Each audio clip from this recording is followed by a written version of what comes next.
We mix our culture with the kingdom. Yeah, man. It's that new summertime anthem right here. This how we do for the kingdom. Now we must swag down, toss down, let men get the devil out. We mix our culture with the kingdom. We mix our culture with the kingdom. We mix our culture with the kingdom. Mix it, mix it, mix it, mix it. We mix our culture with the kingdom. We mix our culture with the kingdom. Yeah, made new, done with the old. I'm a walking lyrical scroll. No manuscript, this a guy, the script. I see she killed by...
All right. Listen, welcome to the Culture in 2020, you guys. Listen, I'm so excited to have you here. Come on, give yourselves a hand for being here.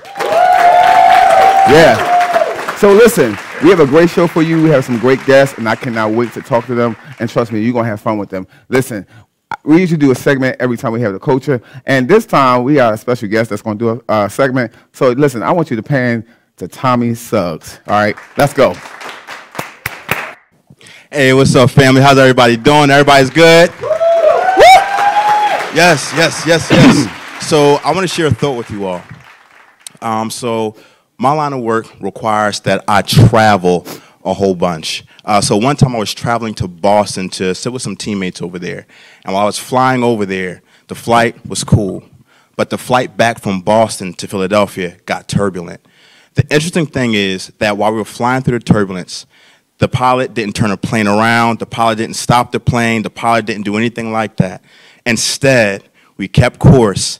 Matter of fact, he went ahead and went full speed to go ahead and push through the turbulence. So I want to encourage every single person that's out there that's listening to this, push through your turbulence. Your wings are strong enough. You have the navigation system to go ahead and push through it. Your wheels are strong enough. You have enough fuel to get through it. So no matter what turbulence you're facing right now, whether it's financial, whether it's in your marriage, whether it's in your own personal storm, whatever's going on, you have the ability to push through the turbulence. Turbulence is not a sign that you're doing the wrong thing. Sometimes turbulence means that you're going the right direction. Thank you.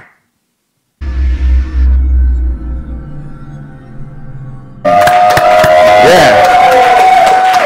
So, I'm so privileged and so honored. I heard a lot about this young lady, and all I can say is, wow. I read up on her, and she's doing some amazing things. It's so funny how people just do amazing things, and then when you find out, it's like this. You meet somebody, and they don't really tell you what they're doing until you find out. You're like, wait, why you ain't tell me? But anyway, listen, I need you guys to please give it up for Winter Harris, you guys. Come on. Yeah.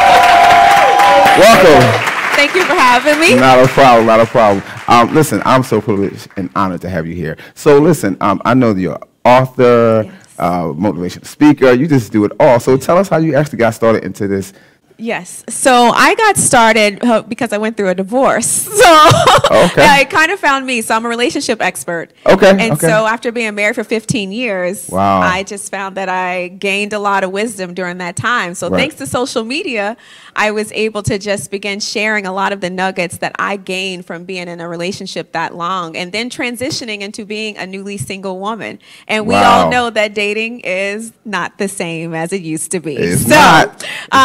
That's how I got started, and it just grew from there. So it's been a great experience for me. It's helped me to launch 2 businesses as a result. Wow! So, congratulations! I like that. Everyone's gonna gasp when I say this because it's just what it is. But I'm actually the mom of 4, and my oldest is 18, and so. I know. Wow. I know. Everybody's like, what? Yes, true story. So my oldest is 18, and then my youngest. You look 18. I'll take that. I'll take that. And my youngest is 9. So being a, divorced single mom of 4, and their dad is great. We have a great co-parenting relationship. But yeah, it definitely opened my eyes to a new world, and it's just been a fun ride. I don't know. It's been great. That's great. I never really met someone that does something like that in reference to relationships, like a relationship expert or anything like that. I'm glad I met you because, well, I'm cool now, but I wasn't before. But so I don't need no advice right now. I don't. But anyway, I'm so glad because listen, because that is an issue, especially now. So many people, they get into relationships without actually knowing the person, and they don't even heal. Correct. So tell me really quickly. So what are some of the things that people come to you about? I mean, you don't have to spill everything, but especially their personal, but especially the ones that are really like, oh my gosh, she's beautiful, she's wonderful, and I really, Winter, I got to get in a relationship with her. Like, and I mean, just this love at first sight. Do you believe in love at first sight?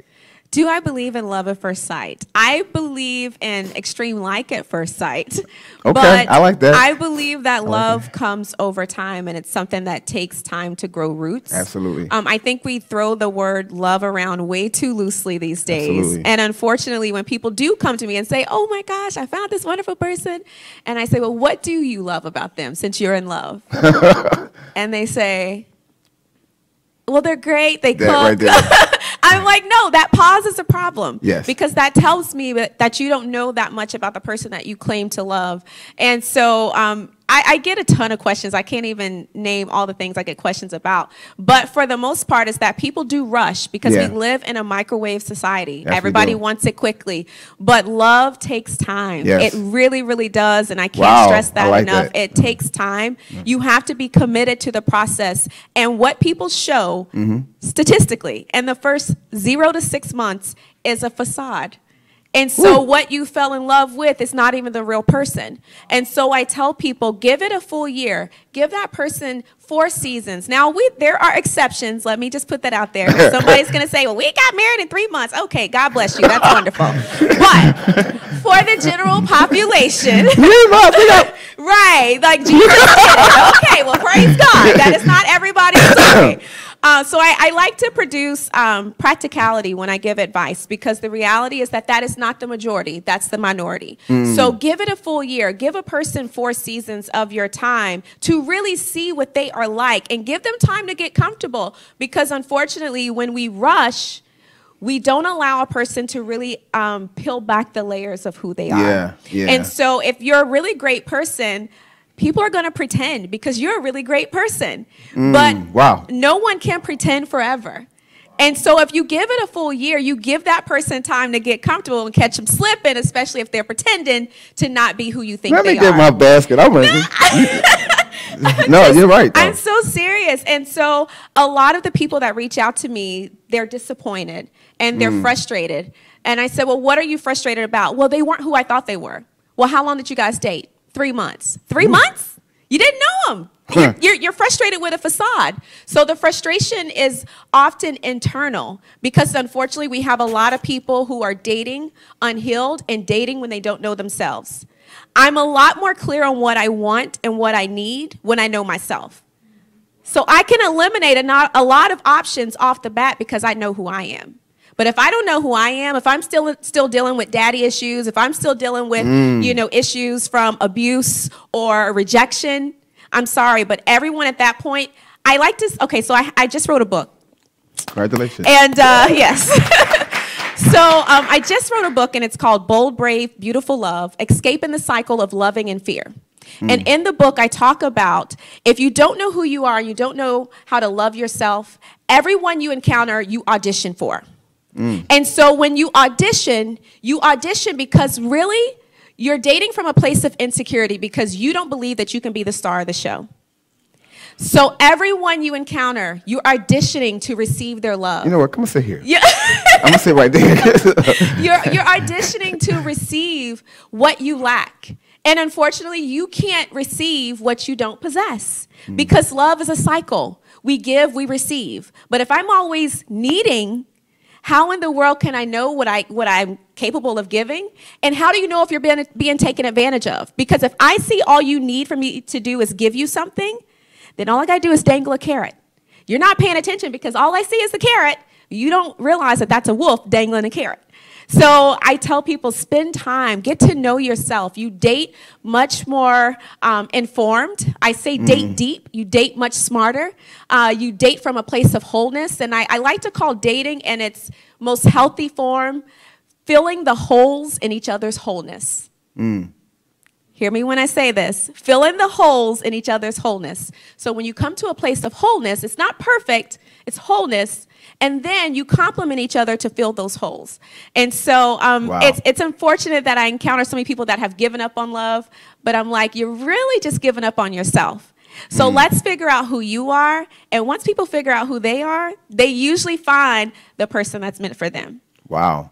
I like it. I like it. So I was around someone, and they just kept saying, well, they just cheat. He just cheated on me all the time or whatever. So I didn't really know what to say there because, that wasn't my business. But I just said, I overheard you say that he cheated on you. She's like, yeah, y'all ain't nothing. I said, okay, well, whatever. I didn't date you. But she just kept saying a lot, that men just cheat all the time. So I said, so did you date the idea of what you wanted? Right. So she was like, that don't make sense. So I want to ask you, do most people date ideas? Absolutely. Okay. We date fantasies. That's what we see.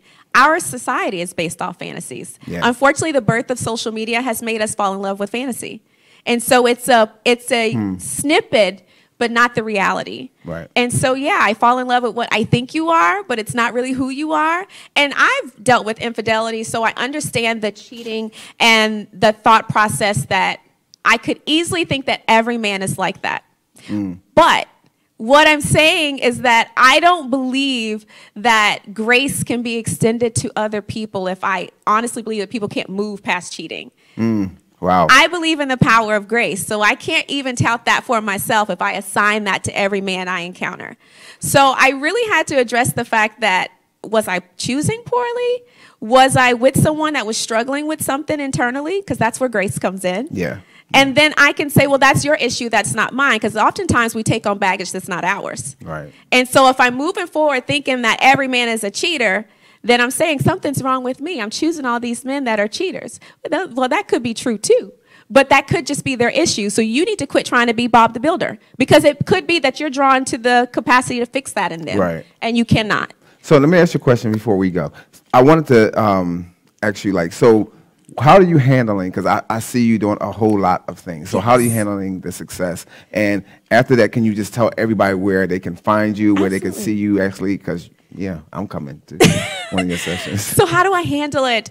There's a lot of balance. I have a great support system. I could not do what I do without them. A great team, great family. My mom and sisters live in the area, so I support.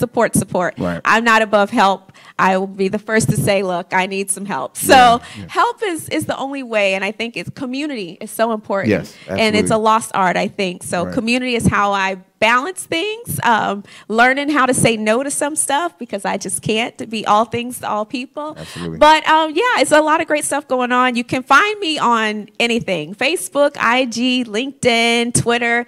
It's at Harris Winter, so it's actually my first and last name backwards. words. People often call me Harris, but that's my last name, not my Okay. first. So at Harris Winter on IG, Twitter, and LinkedIn. And then on Facebook, it's The Winter Harris, and you can connect with me there. Wow. Yo, give it up for Winter Harris, you guys. Thank you so much. Come on, y'all, one more time. All right, so listen, we'll be back in 20 seconds.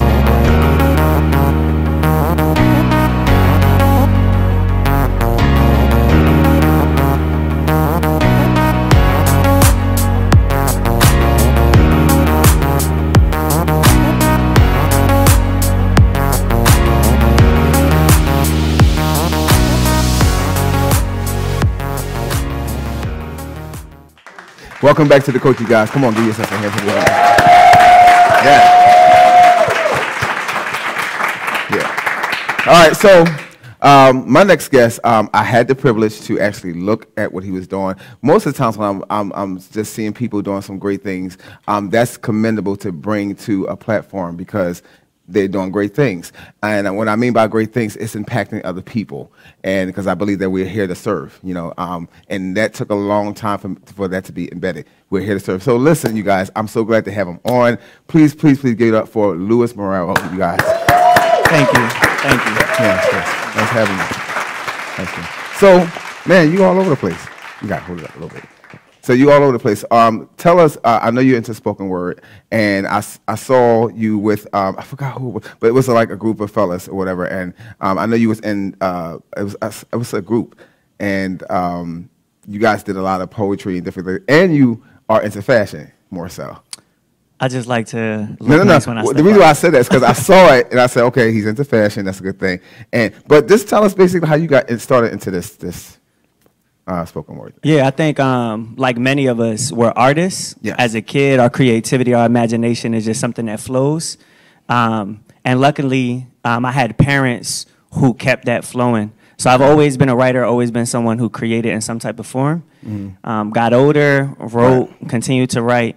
There was a school that had an open mic, and if you came and you performed, they donated a certain amount of food to homeless people in Philly. Okay. And I thought that cause was cool. Right. So I wrote my first poem to actually perform. So I performed in 2008 for the first time. Okay. And from there, it just kind of took off, and it snowballed into what it is today. Wow. What made you not quit? Because I know sometimes what happens is we have a vision, we have the dream, we have it, and we write it down. We say we're going to do it. And sometimes when we're like in the thick of it, something comes along and just throws a wrench in it. So what made you not quit? I didn't have a choice to quit. I realized the power, and just as like as in everyone else, and whatever it is that do, there's a power and a purpose in everyone. And Yes. if you don't fully pursue it and walk in it, then it stops a lot of other people as well from walking in their purpose and being impacted the way that they need to. So there were just moments where I seen the impact that I had on people, and then I also had a community of people that wouldn't allow me to stop as well. There were moments when I first started poetry, actually, before I started my own organization, I would go to an open mic, but because I wasn't known yet in the open mic scene way back then, I would never get on the mic. So I actually did lay down poetry for a while. Okay. I ended up moving to Vegas and found some guys that were my age who had an open mic at a local bookstore, lived out there for a little bit. When I moved back, that's when I started my organization, Voices in Power. Wow. And my first event was big. We were rocking with it, had it in multiple locations. There were times where we had 12 people show up, and we just kept going and kept going. That's right. And now we pull about 300 people in an event. Wow, congratulations. So you mentioned something about you had a community that wouldn't let you quit. How important is that? More so just to have support around you to say, listen, you crazy, you know, you're not going to quit, because the many times I wanted to quit. Yeah. You know, so even everything. So like, how does that look, you know? Well, I mean, I think the quitting part is natural as a human, right? Yes. And I think it also kind of is like God's way to show us like, hey, if you really mean this, then it causes some sacrifice in different areas. And one of those things is sacrificing the feeling of fear conquering us, right? But community is absolutely necessary. I don't think nothing healthy or nothing in longevity or nothing that's truly impactful can be done in isolation.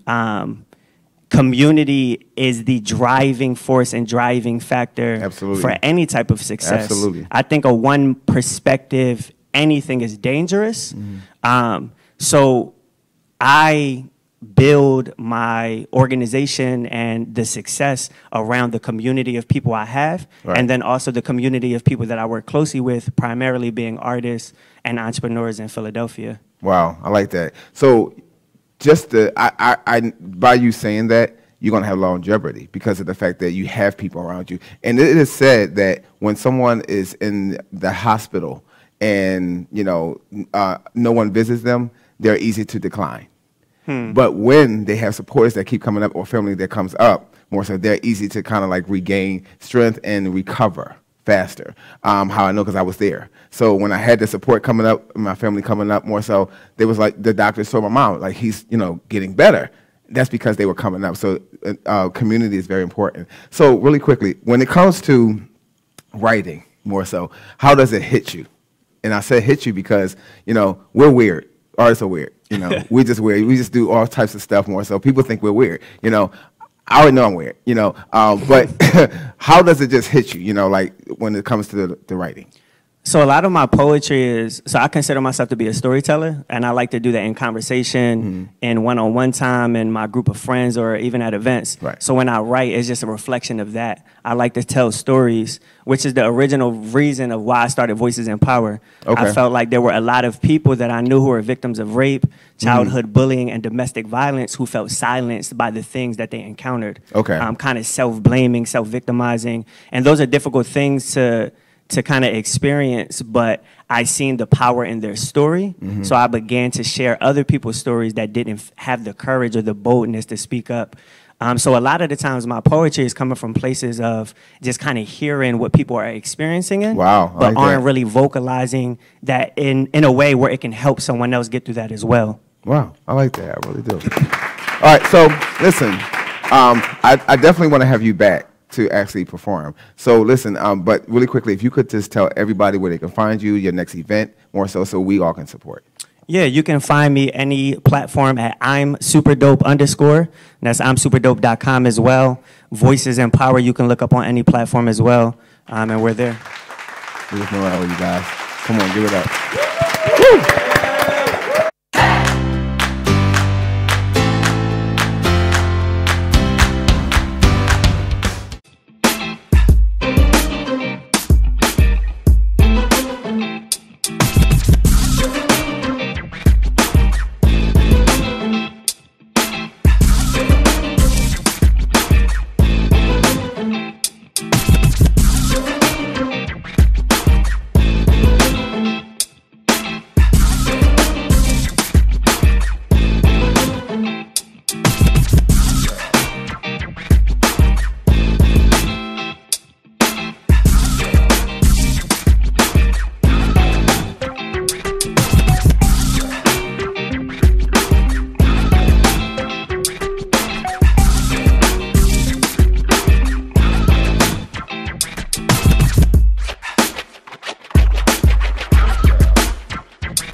Welcome back to the coach, you guys. Come on, give yourself a hand. All right, so listen, I had the privilege to actually see this guy perform, and he's dope. Listen, I need y'all to give it for Doe Ali. Come on.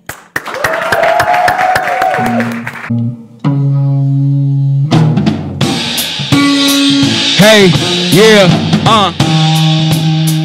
yeah.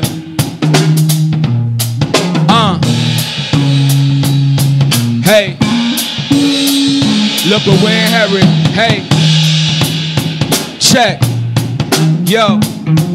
Almost died on my birthday, West Philly, my birthplace. Back when Robert could walk and they the earth say Uncle Frog had cookouts just cause it's Thursday. Made me who I am, the hunger it only served me. Rags to the roaches, rags to the youngsters with mad spirits that clap, that all hearings, that's Paul bearing. Blood we all sharing, it's all telling.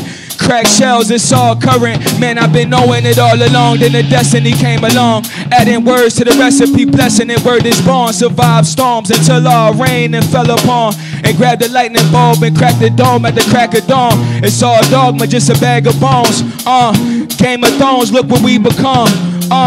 Hit the drums from a long distance. Cell bars or jail bars, it's a long sentence. I'm done venting. Hey, yeah. And some will never listen. Hey, yeah. And some will never get it.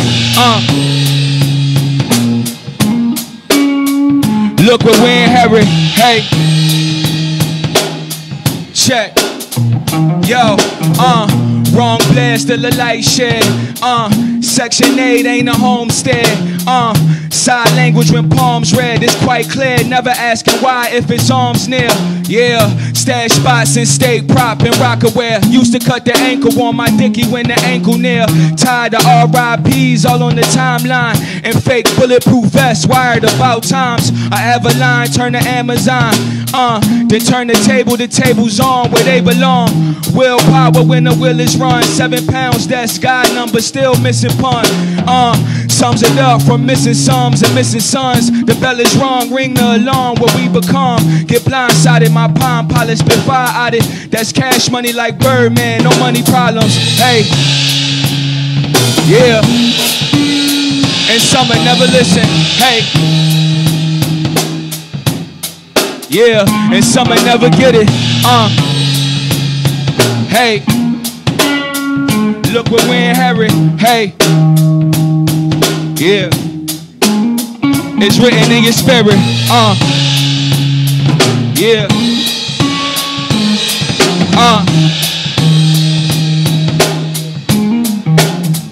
Hey, yeah. Blues, hey. Downtown Mark on all platforms, you heard? Yeah. Look what we inherit. Hey.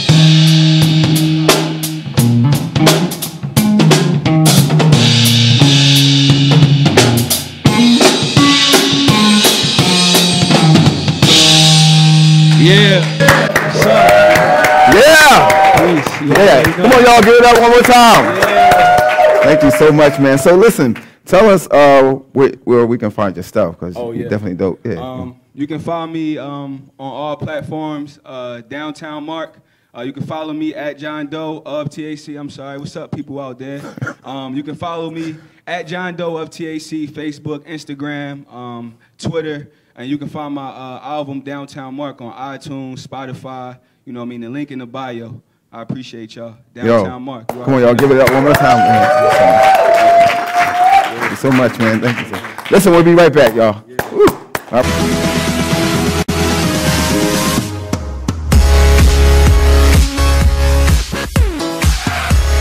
Welcome back to the Culture, you guys.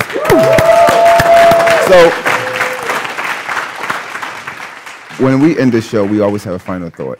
So the final thought would be legacy, all right? So anything you do in the world to serve people, you have to make sure you leave a legacy behind. Legacy is something that people can remember you by. Not saying you're going to leave here anytime soon, but you still want to leave something for your children, because most times sometimes we're not set up to leave stuff for our children. But even if it's not money, you want to leave something positive, say, you know, you want a little kid to say, my dad was great because he did this, or he did this, or he drove a bus, or whatever it may be. But leave a legacy behind so people can remember you. That's it. Thank you guys for coming to the Culture.